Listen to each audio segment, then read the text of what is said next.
Hello students, দেখো linear magnification বা রৈখিক বিবর্ধন তোমাদের এইচএস এর ক্লাস 12 এর যে রে অপটিক্স এর যে ইউনিটটা রয়েছে বা তোমাদের আলোর যে ইউনিট রয়েছে তার ফার্স্ট চ্যাপ্টার প্রতিফলন বা রিফ্লেকশনের একটা গুরুত্বপূর্ণ টপিক হচ্ছে গিয়ে লিনিয়ার ম্যাগনিফিকেশন বা রৈখিক বিবর্ধন।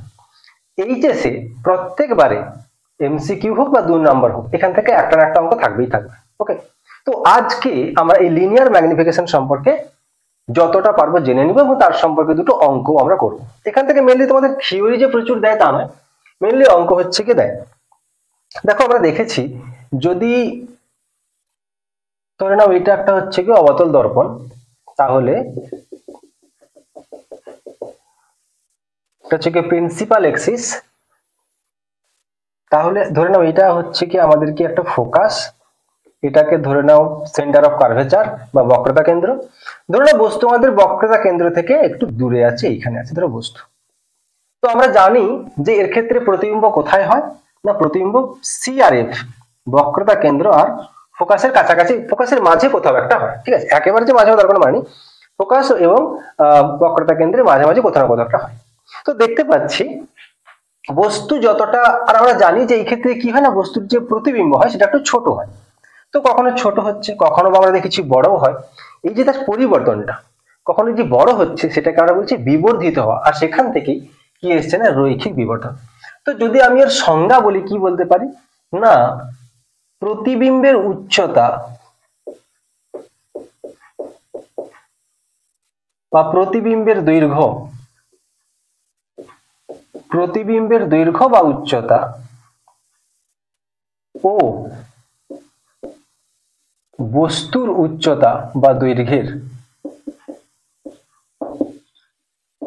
অনুপাত,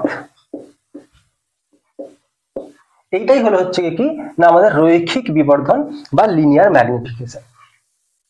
ম্যাগনিফিকেশনকে সাধারণত কি দিয়ে ধরা হয় না, এম দিয়ে। তো এই এম সমান হয় কি, দেখতেই পাচ্ছি প্রতিবিম্বের দৈর্ঘ্য ও বস্তুর দৈর্ঘ্যের অনুপাত। তো এটা যদি প্রতিবিম্বের দৈর্ঘ্য হয়, প্রতিবিম্বের দৈর্ঘ্যকে আমরা ধরে নাও কি ধরে নিচ্ছি না এইচ আই, আর বস্তুর দৈর্ঘ্যকে আমরা ধরে নিচ্ছি এইচ ও। এইচ মানে ধরো হাইট, উচ্চতা আমরা বলতে পারি। তো এম হয়ে যাবে কি বা ম্যাগনিফিকেশন হয়ে যাবে কি না এইচ আই বাই হচ্ছে গিয়ে এইচ ও। এবার যদি আমরা ক্যালকুলেশন করি তাহলে দেখতে পাবো এইটা সমানই হয় কি না মাইনাস ভি বাই ইউ। এই পুরো সূত্রটা তোমাদেরকে মনে রাখতে হবে। ঠিক আছে, যে বিবর্ধন সমান কি না হাইট অফ ইমেজ বাই হচ্ছে গিয়ে height of object. Okay, equals to minus v by u, যেখানে ভি কি না ভি হচ্ছে গিয়ে প্রতিবিম্বের দূরত্ব আর ইউ হচ্ছে গিয়ে বস্তুর দূরত্ব। ওকে, তো এই হচ্ছে কি আমাদের বিবর্ধন বা রৈখিক বিবর্ধন। এবার রৈখিক বিবর্ধন বা এম এর সঙ্গে আমরা কিছু সম্পর্ক দেখব। কার কার সম্পর্ক না এম এফ ভি ইউ, এই চারটে জিনিসের আমরা সম্পর্ক দেখব। তো আমরা ধরো একবার করছি কি, আমরা সূত্র জানি, আমাদের যে গোলীয় দর্পণের যে সূত্র হয় সেটা কি হয় না 1/v plus 1/u equals to 1/f। আমরা এখানে কি করেছি, একবার এর সঙ্গে ইউ গুণ করব, আরেকবার এর সঙ্গে ভি গুণ করব, দিয়ে এই যে দুটো সম্পর্ক আমরা বের করব। দেখো যদি আমরা এর সঙ্গে ইউ কে গুণ করি তাহলে দেখতে পাচ্ছি এখানে ইউ বাই ভি হয়ে যাবে, এখানে ইউ বাই ইউ হয়ে যাবে, এখানে ইউ বাই এফ হয়ে যাবে। এবার ইউ বাই ইউ মানে 1, তাহলে u by v plus 1 equals to u by f. এই 1টাকে যদি আমরা এদিকে আনি তাহলে এটা হয়ে যাবে কি না -1। একে যদি আমরা ক্যালকুলেশন করি তাহলে কি হবে না u minus f by f. এবার ভি বাই ইউ সমান তাহলে কি হচ্ছে না f by u minus f. এবার আমরা এম সমান কি জানি, এম সমান হয় মাইনাস ভি বাই ইউ। যদি মাইনাসটা এখানে গুণ হয় তাহলে দেখো f m equals to f minus u. তো এইটা হচ্ছে কি একটা ডিরেক্ট রিলেশন এম এফ আর ইউ এর মধ্যে। ঠিক একই রকম ভাবে এম এফ আর ভি এর মধ্যেও আমরা একটা সম্পর্ক দেখব। অনেক সময় কি হয় এই সম্পর্কগুলো কিন্তু থিওরিটিক্যাল কোশ্চেনের মাধ্যমে তোমাদের দিয়ে দেয়। এবার যদি আমরা সেই 1/v plus 1/u equals to 1/m এর সঙ্গে v কে গুণ করে দিই, তাহলে এখানে v v v, তাহলে v/v মানে 1 হয়ে যাবে, প্লাস এখানে v/u আছে ইকুয়ালস টু v/f আছে। এবার v/u equals to v minus f minus 1, তার মানে v minus f by f। Okay, এবার আমরা জানি m সমান কি হয় না মাইনাস v/u, তো মাইনাসটা এখানে গুণ হলে f minus v by f। এটা হচ্ছে গিয়ে বিবর্ধনের সঙ্গে ফোকাস আর বস্তুর দূরত্বের সম্পর্ক। ওকে, তো তোমরা চাইলে এটা একটা স্ক্রিনশট বা তুলে নিতে পারো প্র্যাকটিস করার জন্য। ওকে,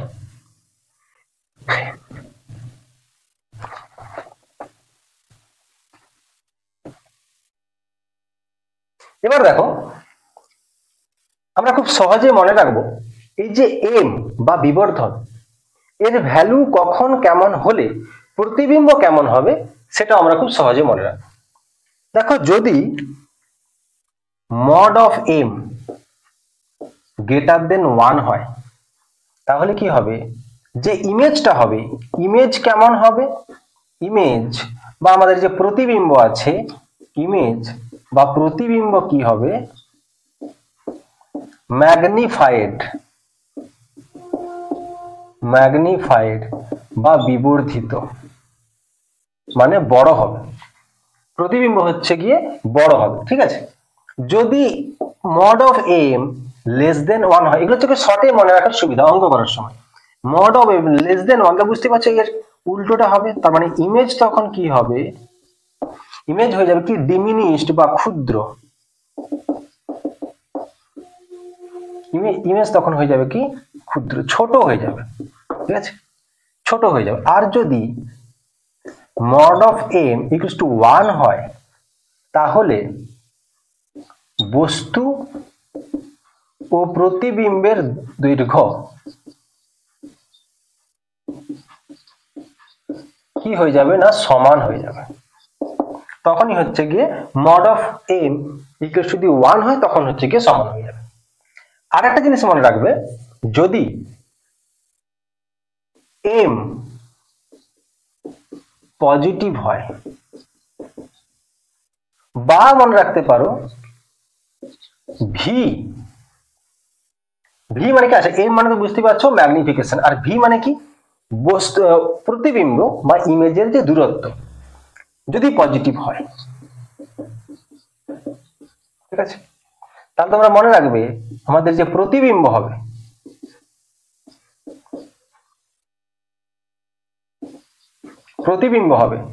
সেটা হবে কি না ভার্চুয়াল, আর কি হবে না erect. Virtual and erect, virtual মানে কি অসৎ, আর ইরেক্ট মানে হচ্ছে গিয়ে সমশীর্ষ। ঠিক আছে, আর যদি এই যে m নেগেটিভ হয় বা একই রকম ভাবে v যদি নেগেটিভ হয় তাহলে মনে রাখবে আমাদের যে প্রতিবিম্ব সেটা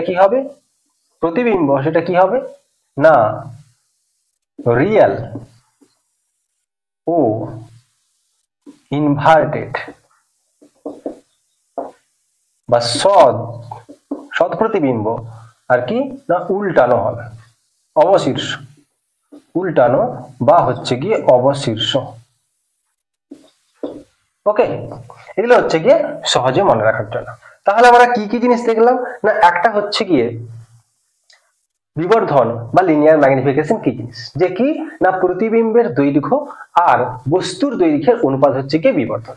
এবার সেখান থেকে আমরা দেখলাম কি না বিবর্ধন মানে m তার সঙ্গে v মানে হচ্ছে গিয়ে বস্তু প্রতিবিম্বের দূরত্ব, u বা বস্তুর দূরত্ব, আর কি না f মানে ফোকাস, এদের মধ্যে সম্পর্ক দেখলাম। আর কি দেখলাম যে বিবর্ধনের মানের উপর ডিপেন্ড করে আমরা দেখতে পাচ্ছি যে ইমেজগুলো কেমন হবে আমরা ধরে নিচ্ছি। আর একটা কি যে বিবর্ধন যদি পজিটিভ বা নেগেটিভ হয় বা ভি মানে বস্তুর দূরত্ব যদি পজিটিভ বা নেগেটিভ হয় সেক্ষেত্রে প্রতিবিম্বগুলো কেমন হবে সেটা হচ্ছে আমরা বুঝতে পারছি। ওকে, তো এই ছিল হচ্ছে গিয়ে বিবর্ধনের কিছু থিওরিটিক্যাল কনসেপ্ট। এর উপর ডিপেন্ড করে মেনলি, তো বললাম যে এর উপর ডিপেন্ড করে মেনলি তোমাদের কি দেবে না, নিউমেরিক্যাল কোশ্চেন দেবে বা অঙ্ক করতে দেবে। এবার আমরা কিছু অঙ্ক করে এই জিনিসগুলো আরো ভালো করে বুঝবো। ওকে ওকে দেখো কোশ্চেন নাম্বার 1। কোশ্চেন নাম্বার 1 বলছে যে 10 সেন্টিমিটার ফোকাস দৈর্ঘ্য বিশিষ্ট একটি অবতল দর্পণের সামনে 20 সেন্টিমিটার দূরে একটি বস্তু আছে। তো ফোকাস দৈর্ঘ্য আমাকে দেওয়া আছে, ফোকাস দৈর্ঘ্য f ইকুয়ালস টু আমরা ধরে নিচ্ছে কত দেওয়া আছে না 10 সেন্টিমিটার। ওকে নেক্সট কি দেওয়া আছে না বস্তু আছে কত দূরে, দর্পণের সামনে আছে কত দূরে আছে 20 সেন্টিমিটার, তাহলে ইউ ইকুয়ালস টু 20 সেন্টিমিটার। ঠিক আছে, যদি আমরা দিয়ে কি কোশ্চেন বলেছে না প্রতিবিম্ব কেমন প্রকৃতির হবে ও কোথায়, মানে প্রতিবিম্ব সম্পর্কে যা যা বলা যায় তোমাকে সবকিছুই বলে দিতে হবে। ওকে তো যদি এর ছবি আঁকি আমি একটা, দেখো তো অবতল দর্পণের কথা বলেছে, এই হচ্ছে কি আমাদের ধরে নাও একটা অবতল দর্পণ।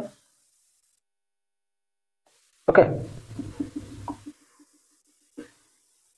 এটা প্রিন্সিপাল এক্সিস, এইটা ধরে নাও হচ্ছে কি ফোকাস, তাহলে এটা হচ্ছে কি আমাদের সেন্টার অফ কার্ভেচার বা বক্রতা কেন্দ্র। আচ্ছা কি দেওয়া আছে আমাকে, ফোকাস দেওয়া আছে 10, তাহলে ফোকাস হচ্ছে কি এইটা আমাদের 10 আমাকে দেওয়া আছে। বস্তু কোথায় আছে, বস্তু বলেছে দর্পণের সামনে 20 সেন্টিমিটার দূরে আছে, 20 সেন্টিমিটার দূরে আছে মানে বক্রতা কেন্দ্রেই আছে, কারণ আমরা তো অলরেডি জানি যে আর ইকুয়ালস টু হচ্ছে গিয়ে 2f, এটা আমরা জানি যে ফোকাস দূরত্ব যা হবে বক্রতা যে ব্যাসার্ধ সেটা কি হবে না তার ঠিক ডবল হবে। তো ফোকাস যদি আমাকে বলাই আছে 10 সেন্টিমিটার, সেখান থেকে আমরা বলতে পারি যে আর সমানই 20 সেন্টিমিটার হয়ে যাবে। ওকে তাহলে বস্তু কোথায় আছে না 20 সেন্টিমিটার দূরে, তাহলে দর্পণের সামনে মানে এখানে, তার মানে বক্রতা কেন্দ্রের উপরেই আছে বস্তু, তাহলে বস্তু কোথায় আছে না এরকম জায়গাতেই আছে, এইখানেই ধরো বস্তু আছে। ওকে তো অলরেডি আমরা জানি যে যদি বক্রতা কেন্দ্রেই হচ্ছে কি বস্তু থাকে তার প্রতিবিম্ব কোথায় গঠিত হবে না, তার প্রতিবিম্ব বক্রতা কেন্দ্রেই গঠিত হবে এবং সমান দৈর্ঘ্যের হবে, বক্রতা কেন্দ্রেই গঠিত হবে, সমান দৈর্ঘ্যের হবে, অবশীর্ষ হবে। ঠিক আছে, তো দেখা যাক এটা তো অলরেডি আমরা জানি, এবার আমরা ক্যালকুলেশন করে দেখব যে হ্যাঁ কি হচ্ছে। তো ইউ আর এফ আমাকে দেওয়া আছে, তো সবার আগে আমরা ভি বার করে নেব। তাহলে সূত্র আমরা জানি যে 1/v plus 1/u equals to 1/f, আমাদেরকে কি বার করতে হবে না ভি বার করতে হবে। ওকে তো এখান থেকে আমরা বলতে পারি 1/v equals to 1/f minus 1/u। এবার দেখো অবতল দর্পণের ফোকাস কোন দিকে, এখানে আছে, তো আমরা বলতে পারি যেটা কি হবে সেন্টার থেকে এইদিকে আছে মানে বাম দিকে আছে মানে কি না নেগেটিভ হবে, ফোকাস সবসময় নেগেটিভ হবে। তাহলে এখানে আমরা লিখতে পারি এফ এর জায়গায় কত না -10, আর ইউ হচ্ছে গিয়ে সামনে আছে মানে নেগেটিভ হবে, তাহলে মাইনাসে মাইনাসে প্লাস ইউ সমান কত হয়ে যাবে না ইউ সমান আছে হচ্ছে কি আমাদের 20। তো আলটিমেটলি কি না 1/20 মাইনাস 1/10, আমি এখানে একদম করে দিচ্ছি মাইনাস 1/10। তাহলে কত হবে এটা, এখানে অ্যান্সার হয়ে যাবে, তাহলে এখানে হচ্ছে গিয়ে 20, তাহলে 1 মাইনাস 2, তার মানে 1/20, সামনে একটা মাইনাস আছে, তাহলে এখান থেকে দেখতে পাচ্ছি ভি সমান -20 সেন্টিমিটার। তাহলে মাইনাস এসছে মানে আমরা বুঝেই যাচ্ছি যে কোন দিকে আছে না দর্পণের সামনে, অবতল দর্পণের সামনে আছে, কত দূরে আছে না 20 সেন্টিমিটার। তো দেখতেই পাচ্ছি যে যেখানে বস্তু ছিল প্রতিবিম্বটাও ঠিক সেখানে। ওকে এবার দেখো এর বিবর্ধন বা এম সমান কত হবে, আমরা কি জানি না সূত্র হচ্ছে কি -v/u, মাইনাস ভি ভ্যালু কত এসছে না -20, তাহলে -20। ওকে ইউ এর ভ্যালু কত আছে 20, কিন্তু তো -20 হবে, তাহলে -20, তাহলে অ্যান্সার কত হলো না -1। তো যদি আমি মড করি তাহলে 1 আসছে, 1 আসছে মানে কি যদি আমরা মড অফ এম করি তাহলে 1 আসছে। তো আমরা বলেছিলাম যে প্রতিবিম্ব আর বস্তু তখন হচ্ছে কি সমান হয়, যখন মড অফ এম 1 হয়ে যায় তখন কি প্রতিবিম্বের দৈর্ঘ্য আর বস্তু দৈর্ঘ্য সমান হয়, আমরা বলেছিলাম। তো দেখো সত্যিকারই দেখতে পাচ্ছি। নেক্সট কি যদি নেগেটিভ হয়, আমরা কি বলেছিলাম নেগেটিভ হলে কি হবে না রিয়েল আর কি না ইনভার্টেড, রিয়েল আর ইনভার্টেড, রিয়েল মানে কি সদ, তো দেখতে পাচ্ছি সদ, আর ইনভার্টেড মানে কি হচ্ছে কি অবশীর্ষ, তো দেখতেই পাচ্ছি অবশীর্ষ। তো এই সবগুলো কথা তোমাকে প্রতিবিম্ব সম্পর্কে বলে দিতে হবে। এই ছিল হচ্ছে আমাদের ফার্স্ট কোশ্চেন। চলো সেকেন্ড কোশ্চেন। দেখো সেকেন্ড কোশ্চেন বলেছে যে একটি অবতল দর্পণের সম্মুখে 50 সেন্টিমিটার দূরত্বে অবস্থিত একটি বস্তু। তাহলে এইখানে আমরা আগে লিখে দিব যে বস্তুর দূরত্ব ইউ সমান 50 সেন্টিমিটার। তার প্রতিবিম্ব দর্পণটার পিছনে 2 মিটার দূরত্বে তৈরি হয়েছে। দর্পণের পিছনে, এই কথা ভালো করে মনে রাখবে যে দর্পণের পিছনে কোন দর্পণ নিয়েছি না, অবতল দর্পণ। আচ্ছা ছবি আমি পরে আঁকছি, আগে এখানে লিখে দিই ভি ইকুয়ালস টু 2 মিটার, তার মানে 200 সেন্টিমিটার। আর কি জানতে চাইছি না, ফোকাস দূরত্ব আর বক্রতা ব্যাসার্ধ। দেখো এইখানে অলরেডি আমরা জানি যে আর ইকুয়ালস টু 2f হয়, একটু আগেই দেখেছি। তো যদি আমরা ফোকাস দূরত্ব বার করে নিই তো আর তো এমনি এমনি বেরিয়ে যাবে। এবার আমরা ছবিটা একটু দেখি কি হয়। দেখো এই বলেছে আমাদের হচ্ছে কি একটা অবতল দর্পণ, এটা তার প্রিন্সিপাল এক্সিস, এটা তার ফোকাস, এটা তার হচ্ছে কি বক্রতা কেন্দ্র। কি বলেছে না, দর্পণের সম্মুখে হচ্ছে কি বস্তু আছে। তো বস্তু কোন একটা জায়গায় আছে, ধরে নাও আমি যেখানে একটা ধরে নিচ্ছি, কোন একটা জায়গায় ধরে নাও আমি ধরে নিচ্ছি এরকম জায়গায়। কি বলেছে তার প্রতিবিম্ব কোথায় হচ্ছে না, দর্পণের পিছনে। তাহলে এইরকম জায়গায় কোথাও একটা হচ্ছে কি আমাদের প্রতিবিম্ব হচ্ছে কি তৈরি হয়েছে। ওকে, তো যদি প্রতিবিম্ব এখানে তৈরি হয়, এইখানে আমরা বলতে পারি যে এটা হয়ে যাবে পজিটিভ। পিছনে তৈরি হয়েছে মানে প্রতিবিম্বের যে দূরত্ব আছে সেটা হচ্ছে পজিটিভ, আর বস্তু সামনে আছে মানে সেটা হয়ে যাবে নেগেটিভ। এবার আমরা প্লেন ক্যালকুলেশন করব যে 1/v plus 1/u equals to 1/f। আমাকে বার করতে হবে কিনা f, তাহলে 1 একদম করে দিই এখানে 1/v বলতে কত না 1/200। এখানে মাইনাস আছে, মাইনাস প্লাসে মাইনাস হলে 1/15 1/f। একে যদি আমরা ক্যালকুলেশন করি আসবে কি না হচ্ছে গিয়ে 4 - 1 মানে হচ্ছে গিয়ে -3/200 ইকুয়ালস টু f। তার মানে f ইকুয়ালস টু মাইনাস 3 6 18 3, তার মানে হচ্ছে কি 6.67 সেন্টিমিটার। আর f এইটা এসছে মানে r সমান 2 ইন্টু f, তার মানে 26 আচ্ছা -13334 সেন্টিমিটার। ওকে, তো এটা গেল ফোকাস, এটা গেল বক্রতা ব্যাসার্ধ। তো এইরকম টাইপেরই মেনলি তোমাদের হচ্ছে কি অঙ্কগুলো থাকবে। ওকে, তো আশা করি তোমরা লিনিয়ার ম্যাগনিফিকেশন বা বিবর্ধন সম্পর্কে মোটামুটি বুঝতে পেরেছো। না বুঝতে পারলে তোমরা কমেন্টে জানিও। তো আজকের জন্য এই পর্যন্ত, নেক্সট ভিডিওতে দেখা হচ্ছে। ওকে।